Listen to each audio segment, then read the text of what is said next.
Hello, everyone. Thank you for joining the WdY&x podcast. The topic for today is high performance leadership in service. And my guest for today is Steve Broe. Let me Good introduce morning. Steve Broe. Good morning Steve or Broe good has afternoon, over what 20 time zone? Steve Broe has over 25 years of management experience in education, real estate, and private asset management. Steve has won numerous awards for public speaking and has instructed undergrad and graduate programs since 2001 with University of Phoenix and Grand Canyon University. He earned his doctorate in leadership from University of Phoenix with his study of the leadership experience of military veterans in Arizona schools. He's also an author of 4 books on leadership. He's now conducting a high performance leadership project directed at building a bridge between Toastmaster Rotary International. Welcome, Steve. Thank you, Will. Good to be here. My first question for you: how do you start your day? Well, I always drink coffee. I I often have 2 cups. I've had 2 cups today. I'm recording this in morning time in Arizona. I have my first standard cup of coffee. Then I make a cup of coffee with a mushroom blend, which gives me extra doses of oxytocin and endorphins. And I like my coffee buzz. It gets me going for the day. I think it's linked to activities of the mind. So that's how I start my day. Almost every day, a cup of coffee. Thank you for sharing. It's definitely give you that energy to get your day started. My first Yeah. question for you: can you share a little bit of your leadership journey? Wow. Thanks so much for that question. That's a big, broad question. I've managed a family business. We had private preschools and private elementary schools in 4 states at one time. Everything was sold in the late 2000s. I've transitioned into being a college instructor with University of Phoenix and Grand Canyon University. I specialized in leadership. I became involved in Toastmasters International along the way, and they emphasize not just the skills of oral communication, but becoming a leader of other people. So as I became involved in the leadership experience with Toastmasters, I became interested in how do we create leaders? How do we make the world a better world with leaders who care and have values that can bring us to a better place? So I've been writing about leadership since about 2008. I think, as you mentioned, 4 books on leadership. I've got 2 on Amazon. And right now I'm closer to retirement. I don't have a steady job, but I enjoy helping people who are either planning to go to college, planning to write a book, going through some leadership development on their own, and I do private coaching for those who need it in those areas. Thank you for sharing. I want to add a question on one of the book that you wrote, 2015, Leading the Way Up Mount Olympus. Can you share the motivation behind writing the book? I have a copy here. Let's see, this is Leading the Way Up Mount Olympus. A lot of people thinking maybe it's a hiking book because it shows a picture of a hiker and it describes the mountain. But in the book, I interviewed 30 people who told me they're successful in what they do, and I asked them about how does leadership make a difference for them in getting things done. As I believe leadership is a powerful accelerator of one's potential. So I've talked to military people, I've talked to people in business, I've talked to people in government, I've talked to people in sales, telling me that they are now successful and that leadership has played a part. So I analyzed, based on interviews, what are some of the factors that have made a difference for them, and that's what I cover in Thank you. Leading Thank the you Way for Up Mount sharing the Olympus. motivation behind writing the book. The next question I have is around high performance leadership. Leadership in itself is complex. In creating high performance leadership, how is it different than regular leadership? Okay, thank you. Well, first I want to say I want to distinguish between high performance leadership, small letters, and high performance leadership, capital letters. Hmm. So I've been in small letters, high performance leadership. Everyone wants to be a more dynamic person. Everyone wants to have goals that are achievable and to make greater and greater impact. I say that small letters because that's everyone's personal journey that they're going through, that everyone who's interested in being influential in the world. When I use high performance leadership, as I talked to you about, I have started a project with Toastmasters International that is supervised. I created a monitoring team, and I'm now in my second year on this project. It's called a high performance leadership project, where I've just looked at the world of Toastmasters and Rotary, and I said there's something that needs to happen here. We're too similar to ignore each other. So the idea of high performance leadership is to find a meaningful project. Could be at work, could be at a church, could be for community service, could be for launching one's own business, or it could be putting on a speech contest, involving other people, getting people to talk about it, getting people to take actions, and having some kind of measured result. As a result of that, as a result of my decision to have a high performance leadership project, I believe the world of Toastmasters and Rotary will be closer together. I mean, we have too many values in common. We have a similar history between us. And I've made connections with people, letting people in Rotary know about Toastmasters, letting people in Toastmasters know about Rotary. So I've made an impact on other people, and I will help other people with their HPL projects, high performance leadership projects, as they make their own choice. I will serve on other people's service committees. This is my fourth high performance leadership project I've undertaken. I've created speech contests. I've created training programs for Toastmaster officers. I've had one other program, one other HPL, and now I'm on my fourth, where, as I said, I'm trying to build a bridge between Toastmasters and Rotary. Does that make sense? Yes, thank you very much for actually being the conduit, right? Being the person being the catalyst, in my opinion, of change, to actually bring to an organization that does service in a similar way to come together. I think, thank you for being a catalyst. I think that really shows how good of a leader you are in helping affect change in the world. And I'm sure that if both of them come together, it'll just create better experience for all its members. So thank you for doing that. My next question for you is: we talk about high performance in leadership in service. How does one person find this opportunity, or maybe how do they develop their leadership capability in the service industry? Okay, well, let me take that in two parts there. You may have to remind me on the second part, but first, How do you find that opportunity?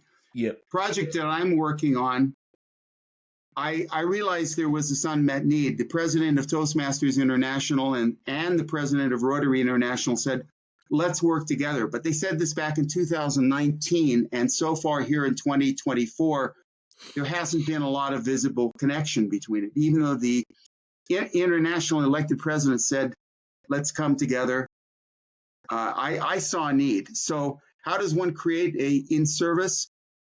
Being open, saying, where is there a need? How can I be influential? Where do I have resources? Who can help me in this? Personal ideation, visualization is the start. Now, there's another way you could do that. If you have a mentor already, if you have someone who cares about you and how you're developing, that mentor may plant the seed for saying there's something that could be done. And one can say, I'm going to follow what that mentor has taught me and follow that lead. And that mentor can be on my high performance leadership committee to give me continued guidance as I go along. So you can self-adopt it, or you take a cue from someone else. But meeting a need and finding something that's real in the world that has the opportunity to leave the world a little bit better place. Now, that was the first part of your question. I think you had another part to it too that The second part is, then how do you develop your leadership skills when you're in service?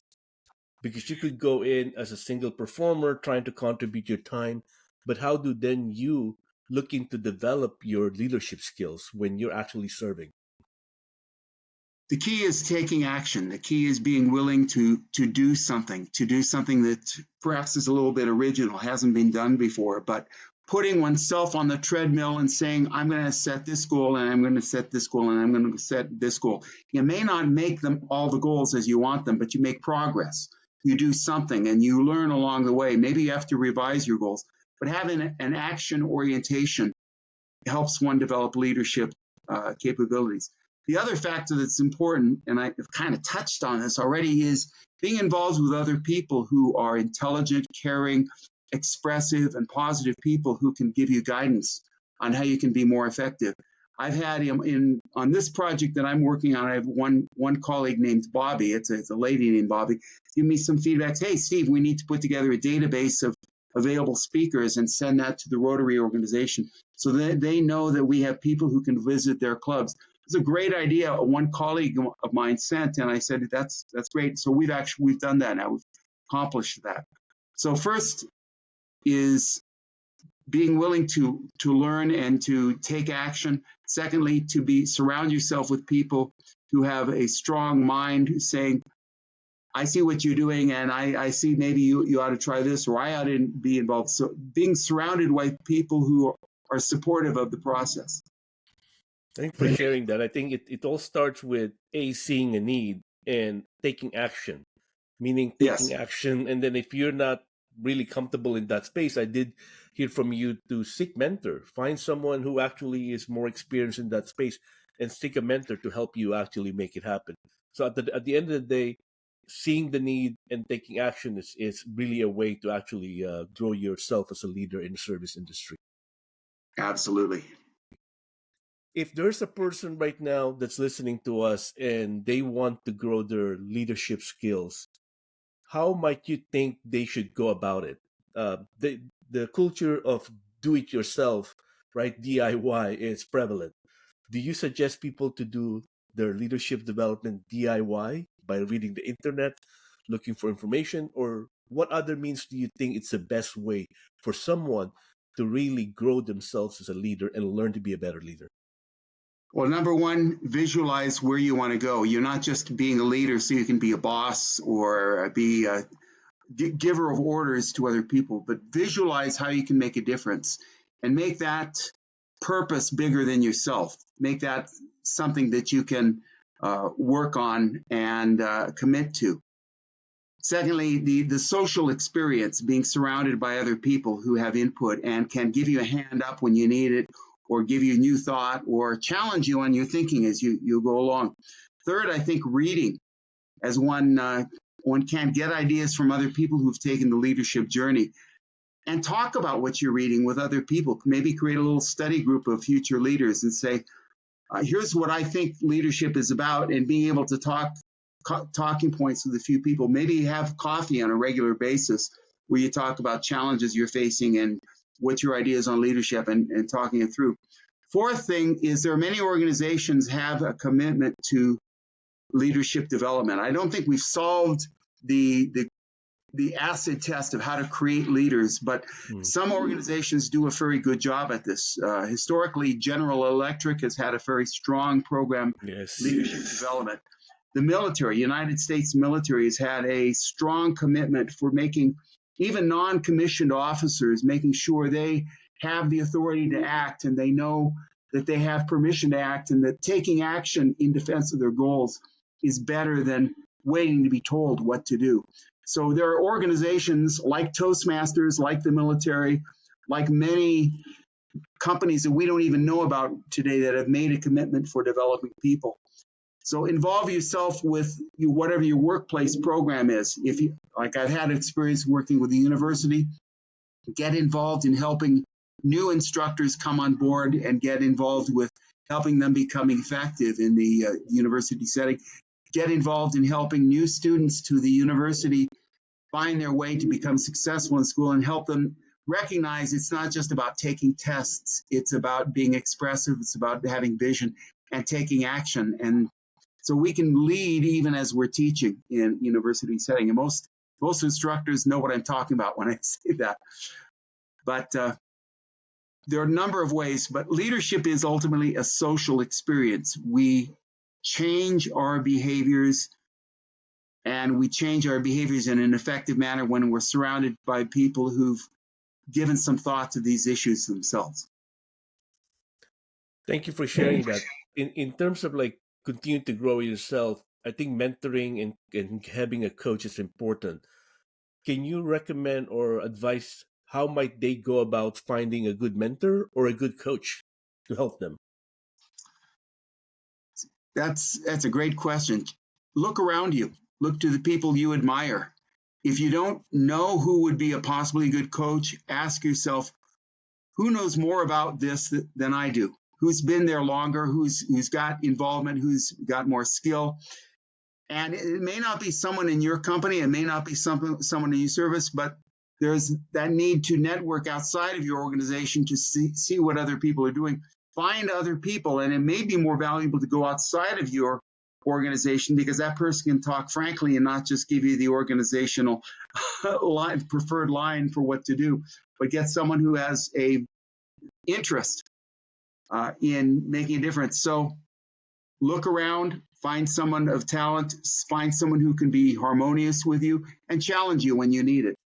Ask them, invite them to go out for a cup of coffee and say, I'd like to have a mentoring relationship with you. Here are some of my goals. Do you think you could help me? I think I like the last, especially the last part, right? I think the growth often happen when you're not comfortable. So getting challenged is a way of holding you accountable for your growth and development. So I think being a mentor and having being a leader who wants to grow and having a mentor coach that challenge you ultimately will help you grow and develop further than where you are now. Yes. Thank you.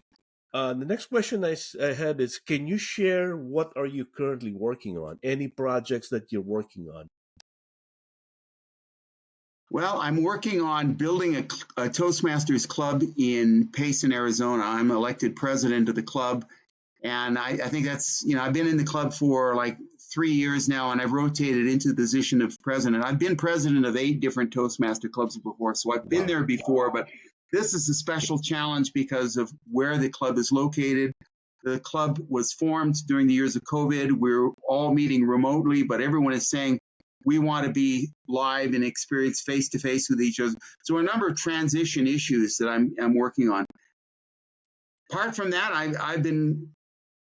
I'm in retirement era age. I'm looking for meaningful things I can do to affect the lives of other people, especially people younger than myself, and see how I can help them make appropriate choices to help them become a better manager, a more effective leader, make choices that, that's worthwhile to work on.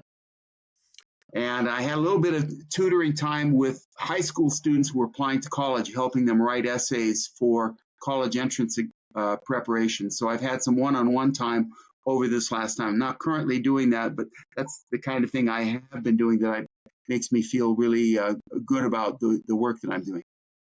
Thank you very much for giving back to the community. Toastmaster, Sure. I'm part of Toastmaster too. I think it's a lot of work to actually volunteer in those organizations.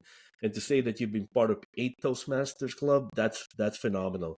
I've been only part of 1. I've been area director for a couple of years, but I know the immense amount of work that you have to do as a volunteer to serve other people. So I want to commend you for that, for being a great leader, for a leader that actually modeled the way and actually serve other people. Well, if right back at you. You've done some of that too, it sounds like. A little, a lot smaller than what you did. So, but that's why I said it's impressive that you're actually doing that. If any of my listener wants to get in touch with you, what's the best way for them to get in touch with you? Okay, I'm available through LinkedIn. If you remember how to spell my name, it's Broe. There aren't that many bros on the internet, but LinkedIn is the social media that I use. My phone number is 602 area code 299-0576. I recommend sending an email first so I know your call is coming. My email address is Sbroedtm,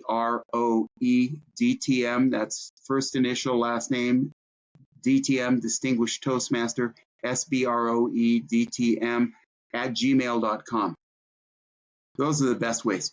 Thank you for sharing. What I'll do is I'll put your link on your LinkedIn profile onto the post when I post the episode. Last but not the least, I think this to me is the highlight and most important section. What are the 3 takeaways that you want our audience to walk away from today's session? If there's 3 things that you want them to walk away from, what are those 3 things? Thank you, Will. I'm crazy wild about the opportunity to talk to future leaders. So I leave you with these three thoughts on leadership. First of all, leadership is a learned social experience. Some people seem to be born with innate skills, but most of us have to learn. We make mistakes, and we do it in the company of other people. So it is a learned social experience. Secondly, leadership is learned by doing. It's not enough to read a book, but you've got, reading a book is a great thing. Talking to other people is a great thing, but we learn more when we have some skin in the game. We risk, our reputation. We risk our money.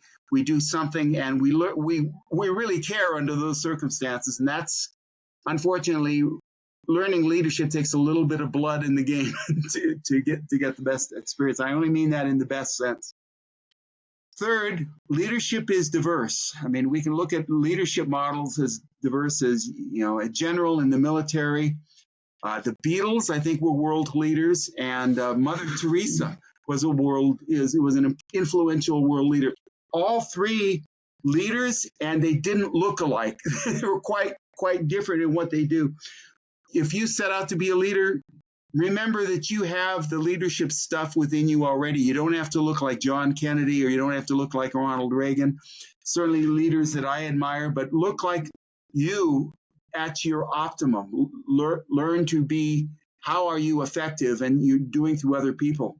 That's how you can be an effective leader, is being diverse and recognize you don't have to copy another style. Thank you, Steve, for sharing that. The thing that in the end, I would say leadership is a contact sport. You like you said, Yes. You learn by doing. So really appreciate your time. To all my listener, if you like this episode, please like, comment, and share with your friends. I want to thank Steve for your time today. I appreciate you for coming and being a guest on my show. Really appreciate your time. Thank you very much, Steve, and have a good day. Best of luck to you and your journeys too, Will. I thank you for the time. Thank you.